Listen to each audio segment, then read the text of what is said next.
Welcome back, guys.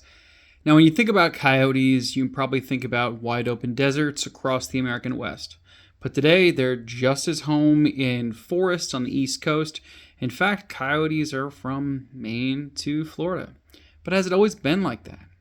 Now, here is a map of the expanding range of coyotes throughout the decades. Now, for a surprising part, people didn't know that coyotes are not native to the East Coast of the United States. They only crossed the Mississippi River in the 1940s, so less than 80 years ago. So how did they get to the East Coast of the United States? And why aren't they considered invasive? Now, originally, there were gray wolves and red wolves throughout the United States. Now, we got to go back to before European settlement. Eastern U.S. was home to those two canids. The gray wolf in the north and the red wolf was all across the southeast.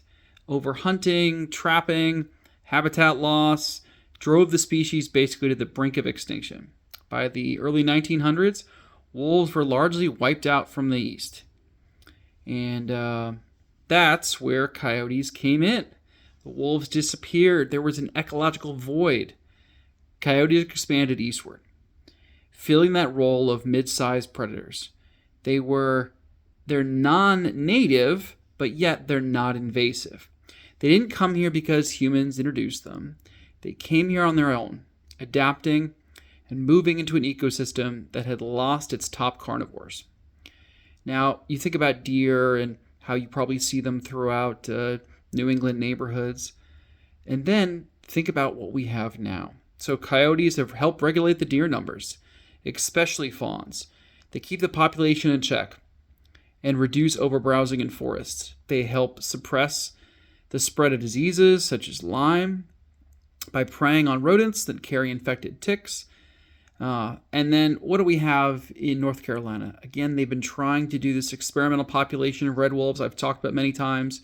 You guys know I've worked with wolves as a biologist. Now in North Carolina, where there is that effort, coyotes have become a problem with them because they can interbreed and you could almost say outcompete with the red wolves for space.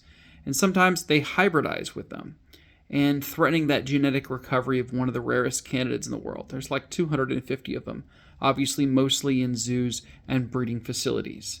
If we want the red wolves to truly make a comeback in areas like North Carolina and maybe spread out, then in those areas, coyote recovery zones need to be established and carefully managed. You have to thin them out if you want to give the red wolves a fighting chance. The highest that population has got up to since they've tried to experiment is about 114 individuals. Right now, it probably sits around 14 because they had several pups that were born recently. They had 7 this time last year. Now, so are coyotes really villains? Not at all. They are survivors. They're opportunists. And now they're an integral part of the eastern ecosystem in the United States. But if we want to restore what was lost and maybe bring back like at least the red wolf, I get it. People don't want to bring back gray wolves on the east. I have talked about in the past potential for releasing them in New York. But we have to have that balance in nature reclaimed. And for what we used to have. Now, balance, you have to understand, is key. Conservation is very complex. Stay curious, my friends. And please like and subscribe for more.